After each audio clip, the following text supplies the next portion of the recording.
So my name is Shakira. I'm originally from the Big Apple, from New York City. I live here in Hagerstown. We have 3 kids, Isabella, Selena, and Gabriel.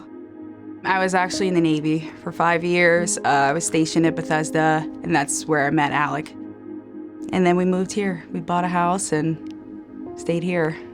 He was just such a giver, and that's just how he was. And he was in the military. He became a police officer, you know. His whole life was about acts of service and giving.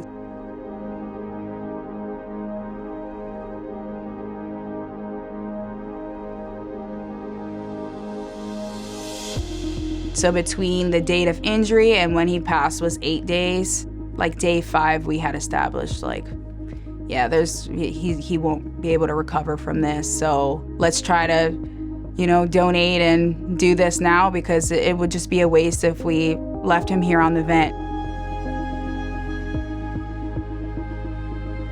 Because in some ways, like, he still lives on, and I know he lives on in me and the kids and his family and friends and everyone that loved him. Despite him losing his life, he gave like a new lease on life for like 6 other people, and that's a big deal to me.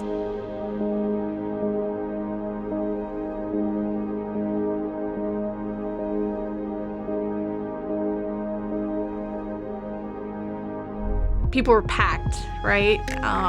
And then you went downstairs, and the OR hallway is very long. It's probably about 200 yards. It was lined the whole way down. And I don't think there was a dry eye in the whole building.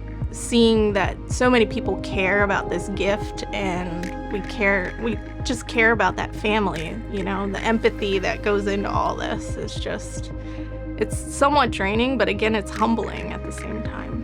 With the families, I think more so remembering that they're going through this on a whole nother level, right? Like, this is a patient to me, but this is their loved one. They know them in such a different regard. The care, like, that was received here, like, you know, not just to Alec, but to me, you know, my family, my children, and that's inspired me to want to be able to do that.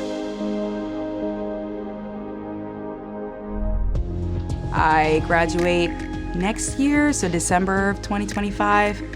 I feel like the whole experience with Alec, it really moved me in a way, because I just saw like how amazing the nursing staff were with my family, and you know how they've given us so much support even after, you know, after his passing, and still reaching out and still like hearing from them. It's been very moving. So, you know, if I could at least help another family kind of navigate that loss, I think that's more than enough for me.